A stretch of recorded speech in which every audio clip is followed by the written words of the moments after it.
everybody, and welcome back to another one of our weekly Ascendance of a Bookworm videos, and today we are talking about episode 6, Meeting. However, before we begin, I do, as always, want to give a big shout out to those of you who shared last week's video over on Twitter, namely at Tenkoyai and at Nacho Gashardo. Thanks so much for sharing last week's video, you two, and if you would like to have your name shouted out in next week's Bookworm video, then be sure to share this video around on the internet and then tag me at JoJo Talks Too Much over on Twitter, and I will be sure to shout your name out in next week's video. Now then, with that said, we're going to go ahead and dig right into this, and honestly, this may be a bit of a shorter video this week as I don't really have too much to say and not a whole lot happened, but that's not exactly a bad thing because this episode was pretty darn entertaining and introduced the character of Benno, or Bino. I'm gonna say Benno. I assumed it was Benno, but it was spelled like B-N-N-O, but it sounded like Benno, so I'm gonna go ahead and stick with Benno.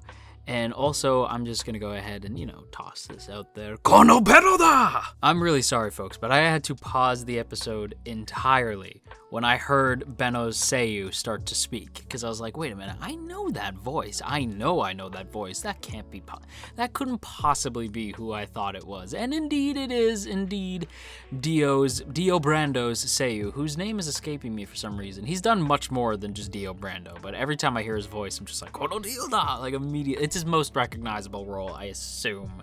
He's done a lot. It's not just Dio, but every time I hear the voice, I think Dio right away. And I also think villain right away, which does have me a little bit concerned for Benno, but I don't think that Benno is necessarily a bad dude. He's just, he's a merchant. He's quick thinking. He's a little bit he's maybe a little money hungry, a little bit greedy, but it doesn't necessarily make him a bad person. He's just, a little bit sharper than most, a little bit more cunning than most. And ain't nothing wrong with being cunning, just ask Slytherin. Not all Slytherins are bad, not all cunning people are evil, and not all characters voiced by Dio Seiyu are bad. At least that's the vibe that I'm getting. Benno, for all I know, could turn out to be a big bad, but I really just don't see it. He did seem like he was trying to kind of play mine and Lutz a little bit, but not in a negative way. It just seemed like he was trying to get a free idea out of them, and it didn't quite work the way he thought it would. But to get back to the reason why we even meet Benno in the first place, Lutz finally has his meeting with Otto, and this felt like it was a really long time coming. I was really happy for Lutz. It feels like he finally got sort of the wake-up call he needed. Now, I'm a little bit bummed, because it did mean that the whole traveling merchant idea I had is definitely kaput. That ain't happening, because this week's episode really did hammer home, like, that is a bad idea. And I at least appreciate that, and it did make me like Otto even more, because Otto's like, listen, kid, like, I don't know you from any other stranger in this area, but you seem like a nice kid, and you're friends with mine, and you're friends with, aka my assistant. So I'm just gonna level with you. It's a bad idea. It's a hard life. You really need to know what you're doing. You need to know all these separate routes. You need to really have like a lay of the land. You're a city boy. You don't know a lot of this stuff. And no offense, but you don't really have a family that comes from that background, so you don't know all the different trade routes. And honestly, all traders, just like traveling traders, all they want to do is work up enough money to get citizenship. And you have citizenship and you're going to throw it away. That's not a great plan. And it sucks, because seeing Lutz be disappointed by it is, I don't know, it just makes me feel bad for the kid. I really like Lutz. He's a good kid. And I don't know. Lutz, if Otto is my husbando, then Lutz is my son. Like, I want to protect Lutz from the world. And his family, like, I get it, right? Because they're like, why don't you just be a craftsman like the rest of us? Like, why you gotta be different? And at the same time, I'm like, shouldn't you be encouraging him? He's different.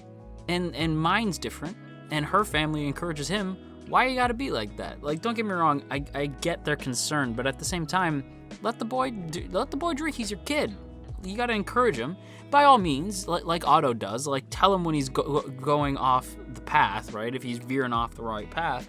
But there ain't nothing wrong with being a merchant. Like, his dad's like, oh, they're all greedy and terrible and blah. And it's like, well, you don't know that. You likely only know the merchants that you've stumbled across, and you only know them at face value. You don't know that. Your kid wants to be a merchant. Maybe he's one of the good ones. You don't know that. I'm very protective of Lutz. I'm realizing that as the show goes on. Like, since we were introduced to him, I'm like, this is a good kid, and I want good things to happen to this kid. And I especially loved the scene of mine trying to like prep him for meeting Otto. And see, I will say though, Lutz with his slick back hair, I was like, you look goofy, my dude, like immediately. But at the same time, they're just sweet. They make like their friendship makes me happy. And in the same way that like Otto seeing those two, because he says like, oh, okay, you two are good together. Like he just kind of gives her the knowing nod, like, okay. Yeah, you two are good together. You two really do make each other better, and the friendship between them is abundantly charming. Like her prepping Lutz to meet Otto, like when she like springs the friggin' shampoo on him and he's not expecting it. It was really friggin' funny, and it made that whole scene just like, again, because the show really wants to hammer home like Lutz is a good dude who cares an awful lot about Mine, and Mine cares an awful lot about him. And their dynamic is gonna help Mine. Like, it's not that, like, Mine can't get to where she's going alone. And I love that aspect of this show. Every character feels important. Every character feels like they have weight, and they have something to add to Mine's journey. Mine's mom is the inspiration of what to write down on paper.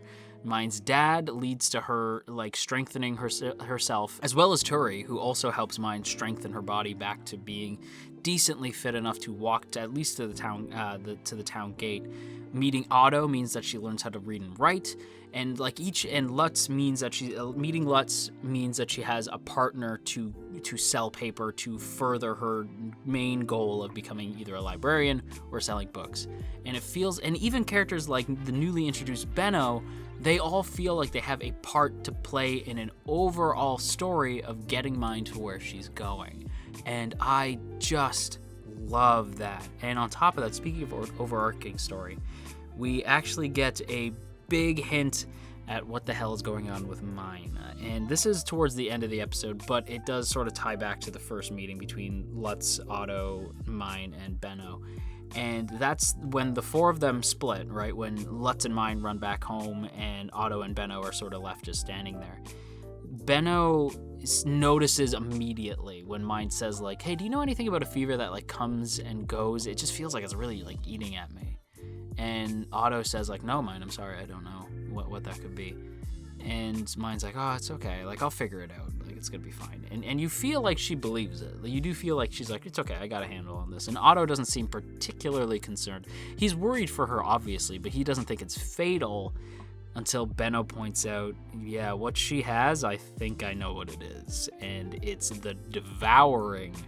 And, you know, that doesn't sound pleasant. All we know so far is that according to Benno, if it is the devouring, it's gonna kill her within a short time span, and that is very alarming. I do think that the fan theory that we've been kind of batting around in the comments is probably pretty accurate, in that the devouring did kill Mine, and our girl, I always forget her real name, Urano, I believe. Like, our girl, when she died, she just swapped places with the original Mine, which does make me wonder if maybe the original Mine, if she swapped places, would that mean that Mine's mind went into Urano, whereas Urano went into Mine? Like, maybe they swapped somehow? That's kind of neat. I'd rather that, because honestly, the idea of Mine, like the original Mine, dying, especially since we do hear her voice, right? In episode 1, we hear her voice talking, and then she says like, oh, that's weird, the other voice disappeared, like when our mind takes over. So there's a moment where the two minds are in the same body until the other mind's voice disappears. Like, the original mind's voice disappears and Urano takes over. So that makes me think that whatever this devouring thing is, it did get Mine, which really breaks my heart. If that's true, I don't know. I could be just reaching, but that's always been, like, I've seen that theory. I've said it in videos. You guys have said it in the comments. I really do feel like that's probably pretty accurate. I do feel like this devouring thing did end up killing mine. But again, I like to hope that at the very least they swap bodies, since Urano died as well. She got crushed by books.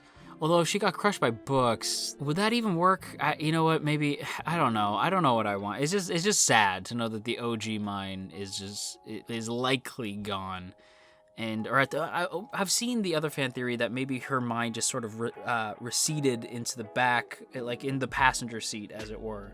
And maybe that when our mind gets better at this whole devouring thing, maybe she'll be able to take over, or she'll be able to beat back the sickness, and then other mind will come back. But then what happens at the butt?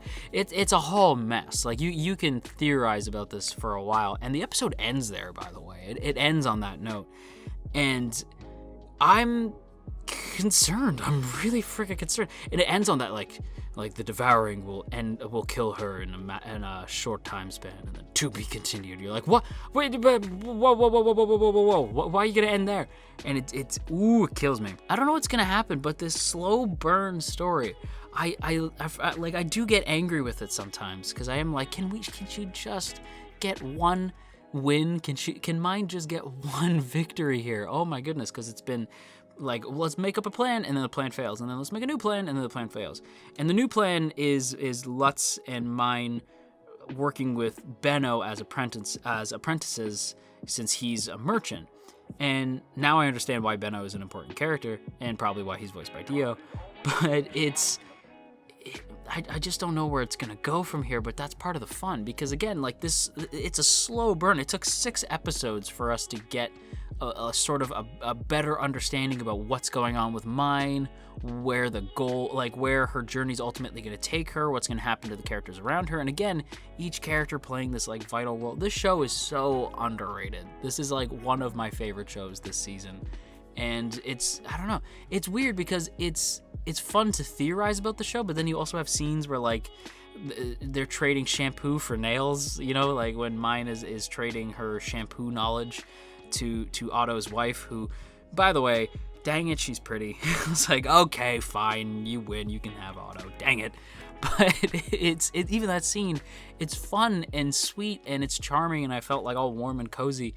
And then at the same time, you have this overarching story of what's going on with mine, and it's just so good. I really like this show. With that said, everybody, I think I'm going to give this week's episode a very strong B, close to an A, but it's going to be a B. There is some pacing issues, but it did leave me with a ton of questions, and I enjoyed it the entire way through. And on that note, everybody, that's going to wrap up today's video, but before we take off, I want to give a big shout out to the good folks over on Patreon, namely those in the Earl Grey tier: Calvin Atkinson, Crowbar of Irony, Dominic, Urza, Ginkotaku, No For Nothing, Maria Teresa, Mirth Mouser, Omner Garamond, Cell, Shadow Creative, Sipco Games, Somastan, Steven, Tristan, Verdon, and Westbourne Eastbred. A huge thank you to those of you who support the channel over on Patreon, and if you too would like to join the T Squadron, then be sure to check out that first link in the description to check out our Patreon page, see all the cool rewards you can get over there, as well as access to our Patreon exclusive Discord. Thanks once again for checking out today's video, everybody. If you enjoyed it, then you've probably been on the internet long enough to know what to do already, so I ain't gonna tell you, but I will say that it is appreciated. And if you are feeling stressed out today, then you go have yourself a warm cup of tea, and I will talk to you all again real soon.